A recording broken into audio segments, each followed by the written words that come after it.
And I had a really high score. So when you go in the Army, you have to take what was called an ASVAB test. I don't know if they still have it. I think they still do. They lowered it though, if I'm not mistaken, to get more people in. Yeah. So everyone has to take that test. Based on how you score on that test, they offer certain jobs to you. I had a pretty good score. The recruiter was like, "Hey, do you want to be an air traffic controller?" I'm like, "Yo, the Army has that?" And he's like, "Yeah." He's going through his book. "Yeah, I guess they do." I'm like, "The guys in the tower talking to airplanes?" He's like, "Yeah." Can I be airborne? He's like, "Yes, you can be airborne." I want to do that. That changed my life. Wow. That afternoon. In 1990. In that in moment. a recruiter's office, you're what, 18 years old at this point, 19? 18 planes. That's all I really knew. Right. Come to find out, it is a really good career. Right? Yeah. Like, I didn't know. Yeah, it is. So I get in the United States Army. I'm a paratrooper. Tell them what a paratrooper is too. Paratrooper are those guys who jump out of airplanes. The way it works in the United States military, especially the Army, when you enlist for something, the Army will guarantee your training. It's in the contract. You sign a contract with the Army. This is what you're going to do. Everything's contingent upon you completing your training. Okay. So you got to finish basic training. You got to finish advanced training, which is your job or whatever. Then I had to go to airborne school. I had to finish that. So everything was guaranteed. If I failed anywhere along the lines, they could put you anywhere. Oh, they can put you anywhere. So you fell out of air traffic control school, they can make you a cook. Yep. You know, put you in infantry, door gunner. It was wartime, so that was like the running gag. Door gunner, those guys, they're in the door of a aircraft, more likely a helicopter, like Chinook or a Black Hawk, and you are manning a gun, a machine gun or maybe a minigun, but you are hanging out of the door shooting at stuff while they're shooting back at you. Yeah. And I don't know if you've ever touched a helicopter, but they are very, very thin. You throw a rock hard enough, it'll go through the skin of a helicopter, it seems sometimes. It ain't like in the movies, they be bouncing, the bullets bounce off. Nah, they go right through the helicopter. Wow. To be a soldier, and soldiers fight. Yeah. And we went to war, so I didn't have to enlist. And think about it, I left at a time in the streets when things were getting really hot in the streets. So I knew what I was doing. And as it turns out, I was safer in a combat zone than I was back home. I think if there was a World War III right now, the guys of today are drafted in, can handle this pressure? Yes, and I'll tell you why. Think about how America was prior to World War II or World War I. You want to talk about naive guys in a bubble, whatever, all they knew was what was right around them. And then in World War I, they got sent overseas. Now they find themselves in trenches or Bellawood, right? Or World War II, they find themselves in Normandy, or they find themselves in Guadalcanal somewhere, or, island hopping, fighting the Japanese. Those guys were able to do it. I think these guys could do it. But the problem is, if we went to a situation where it was another a big conflict, like let's say that what's going on in with Gaza and what's going on in Ukraine with Russia, and then Taiwan pops up, and it's a conventional war, and we have to draft and all that kind of stuff. The Army won't be friendly. It won't be nice anymore. Like you'll to be a draft, you'll get training. It ain't no, I'm gonna call my mom, or they have this thing called stress cards. When I was getting out, I'm feeling stressed, drill sergeant. You can hold up your card. Like you hold up that card, they'll probably shove it right up they will beat you in that scenario, because when you're looking at a scenario where we lose everything America is, like you lose that war, you lose America, all this niceties, all that bullshit goes out the window. Yeah, right. For sure. Now you're fighting for survival, and Let me ask you this, Saint. I get this question a lot from people. Hey, I'm thinking about joining the military. I'm 17, I'm 18. I've talked to a recruiter, or I'm in college right now and I want to become go to OCS, Officer Candidate School. Could you would you say it's an intelligent decision for somebody to go into the military now in 2024 with, the global conflicts that we got going on? Do you think it's a viable choice for people nowadays? I would say I used to be 100% yes, join the military, especially if you come from a background like mine. Yeah. The sky's the limit. Join the military. Just be smart. Figure out where you want to go. Do your research. I was all in. But I would say about maybe 10 years ago or so, I started to rethink that. And for various reasons. Right now, I really hate the fact that the people who decide where we fight have never fought. I don't like that. I don't like that at all. Yep. And those same people who decide where we fight, they've never fought, and their children aren't in the military. Yeah. So who are they I think sending? this goes back, was the last president that fought in the military, was it Reagan? Reagan didn't serve in the military. He couldn't get in. Okay, so Reagan was one of the first. Reagan was an actor. in. So Reagan, Clinton, Obama, Bush Jr., and now we got Trump. None of these guys served in the military. Junior we got to give him half credit because he was in the Air Guard. So he was, Bush W. I'm pretty sure Daddy hooked him up. W was in the reserve or the Air Guard or something like that. So he technically served. Okay. Sorry, you reservists out there. I don't count my reserve time. I did 4 years. That's the only thing I count the rest of that. You only count active. That's me. Okay. But technically he served. He was a reservist and for he 4 was years. the last one. And he was the last American president to serve in the military. But every president after that hasn't been in. If I were commander and had my way, everybody in the United States, every man, woman, you know what I mean, would have to serve. I would like, you're 18 years old, 2 years of service, United States military. It is dangerous in the United States military. We train hard, right? Why? Because America's business is serious. Yeah. If they can pass a standard, put them in. One standard. But one standard, though, yeah. One high standard. Yep. No bullshit. Don't lower though. it, yeah. One high standard. So I think everyone should have to join the United States military for at least 2 years. Let's say you're in the hood and you about to get taken all the way under by the streets. Join the military. Mm-hmm. Join whatever branch to take you. Marine Corps is probably going to be the one for you. Okay. Join Marine Corps, join the Army, get out of the streets. Okay. Okay. All right. Now the other side of that, if you're in college, you're just like, okay, I have my degree, but man, I owe $100,000, $150,000. And they got a bullshit degree. They had a bullshit degree. Join the military. I had a shitty GI Bill. I had the Montgomery GI Bill, which was like back then you had to get the college fund and you had to enlist more for that. So what I had, it barely even paid for books, bro. I'm keeping it 100. Wow. Okay. I had to enlist in the Ohio National Guard, and they paid 100% of my tuition. Okay. But then the FAA came knocking. Okay. So I'm like, all right, I'm out of here. Yeah. So, but yeah, you can. Today's benefits are outstanding, almost as good as the Vietnam era stuff was. Okay. Got to go. Well, all that's based on your ASVAB. You scored. If they say the only thing you qualify for is a truck driver, take it. Yeah. If you come out of college, you can negotiate.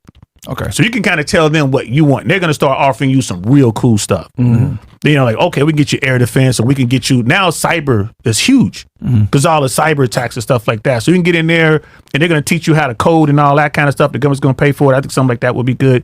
The bottom line is this, ladies and gentlemen, boys and girls. If you're going to enlist in the United States military, understand that they are going to use you and they're going to abuse your body. Right? When you enlist in the United States, you're a government issued GI. That's what that stands for, bro. Government issue. You do what they tell you to do, or they will lock you up. Right? Because you signed the dotted line. Damn. Pick the job that's going to work for you. Pick a field that translates into the civilian world. Like me, air traffic controller. Perfect segue. Right? So finished all the training. So when I got out, the government looked at that and said, hey, we need air traffic controllers. Are you an air traffic controller? Yes, sir. Can you prove it? Here's my DD-214. You're hired. Wow. Yeah. To back up just a little bit, to give you guys all the sauce, this is about networking. I met someone when I was in the Army, my second year. I met him, an older gentleman, a brother, solid man, and he said, hey, you're an air traffic controller. Like, yes, sir. He was in the Air Force, but he went on to do some great things. And he's like, if I could help you get in to the, government side, would you be interested?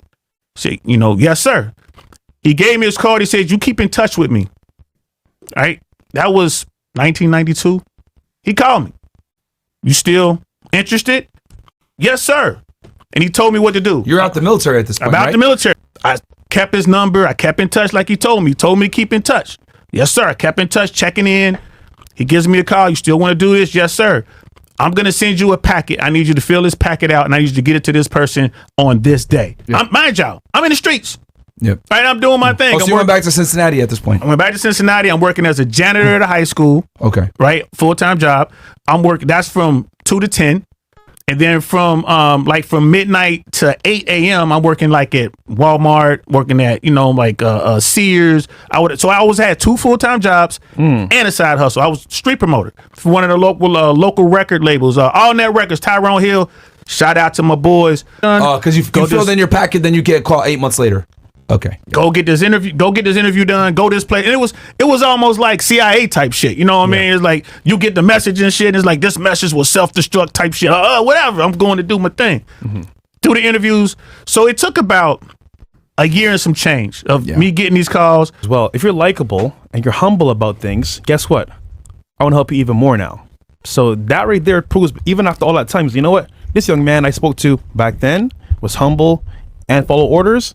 I got his back. Yeah. So we went through this process. So I got out in 94. So from 94 until 98, I'm working 2 full-time jobs, right? My main full-time job was the school, and then I would have another full-time job, and I would have my side hustle. And then maybe I did some other stuff that you wouldn't like. But the point is I was always working. I'm young, I'm in my 20s. I'm not in the basement, right? I'm chasing girls. I'm making time for that, but After work. I shouldn't have been. But I was chasing one, but I was always, my hustle was working. It's going into 1997. I get a call from some lady like, hello?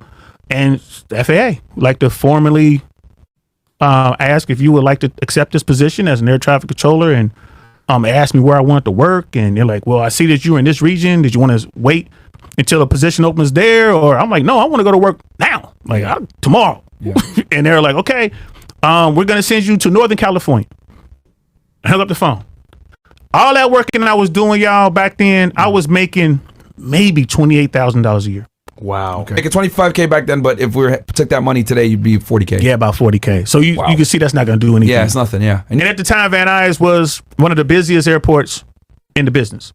So not only am I I'm getting hired off the street. I'm an air traffic controller in name only, never really worked it. But I'm going to, it's like they're throwing me into the league, bro. Like I'm going to the pros. Yeah, because it's a big airport. Big airport. No, your first year as an air traffic controller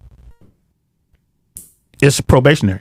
They can fire you for anything. Yeah. What'd you come in at salary wise at this point? Oh, well, at this point they were coming off the GS scale. Yeah. And the ATC scale came because air traffic controllers have their own pay scale. So I came in and they were like, all right, I would have been making like 60 grand, 50, 60 grand.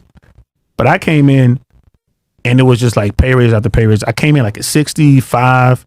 And then that's back, that 65, that was 1998. 1998. Oh, that's a lot of money. That's like 120 today, you would say, spending power? 105. All right, 105 spending power today? Okay. And it kept going That's up. what you came in at. That's good. It kept going up. Kept going because I came in doing this, what they call reclass. They're going from the GS scale to this ATC scale. Damn, Unc. That's nice. Bro. So I'm making more money than the people who are training me. So they getting mad. Mm-hmm. Of course. Because they're like, if he finishes here, he's going to be making more than all of us. Mm-hmm. And I'm like, it ain't my fault. I ain't come up. I'm just trying to learn how to do this shit. You know what I mean? So here I am. They think I'm experienced air traffic controller. I don't know any of the systems. I don't know any of the airports. I'm from the other side of the country. Mm-hmm. I didn't even know Van Nuys was in Southern California. I thought it was in Northern California. Mm-hmm. Bro, I'm in there studying my ass off because in my mind, I'm like, I can't let this man down. So in the air traffic controller world, you're paid based off of the facility that you work. Yes. And I'm assuming that facility, depending how stressful it is, how many planes come in, volume, etc., that dictates how much you get paid. So you got in through the military. Let's say someone doesn't have military experience like you do, right? How would they go ahead and go about becoming an air traffic controller? It's funny you ask. So all you got to do is apply, because every now and then, back in the day, they would have these open hires, kind of like going to work for the post office or something like that. It's a government job, right? They open the job up. USA Jobs? USA Job. Right now, there's an open bid, which a bid is a job posting for air traffic control specialist. That one right there, you must have experience to bid that one. Training is intense. How long is the training? I don't, because I never went through that program. Oh, because you already had your military experience. So don't take my word on this, guys. I'll get an answer for you, but I want to say it's 3 months or so. Okay. All right, roughly 90 days. The vast majority of air traffic control is on the job training. So you have to go through, learn the basics. Mm-hmm. This is what the school teaches you. You know, how to talk, you know, the phonetic alphabet, you know, what the legs of a pattern is, what a pattern is. You know what I mean? What the fuck is an airplane? You know, you got to learn this basic stuff. Airspace, you know. I think it's important to explain to people. So, like, what does air traffic control specifically entail? Like, what is the purpose of it? Because some people might be like, what the fuck are these guys? Like, what is what does it do? Why is it important to society? The primary mission of air traffic controllers, right? Their job is to prevent collisions in the system. Bam. That's what air traffic controllers do. It is the air traffic controller's job to keep planes from flying into shit. Other airplanes, mountains, buildings, this sort of thing. So during that 3 month period, roughly, are you getting paid the whole time? Yes. Okay, awesome. You're getting paid. They're paying for your lodging. They're paying for your food. You're getting per diem. You're actually, the way the system is set up, when you plug in to talk on your microphones or wherever, you plug in together, and your controller, who's the trainer, has the ability to override the trainee. So while you're talking, if I need to say something, I'll say, and I'll override you. So you're over here talking, hey, Mr. Airplane, blah, blah, blah, blah, blah. And then I'll jump in, Delta 211, heavy turn left, heading 280, climb and maintain 3,000. And it's like, oh, shit, that's what you should have been saying, motherfucker. That's what we're saying after we unkey. Why are you worried about this? You be worried about that. Yeah. That's the real intense part. Right? So that's... Pilots, right? We give pilots a lot of credit, right? Because oh my God, they're flying a plane. That's so hard. They're operating blind, guys. They're listening to an air traffic controller tell them, okay, adjust your route 3 degrees north.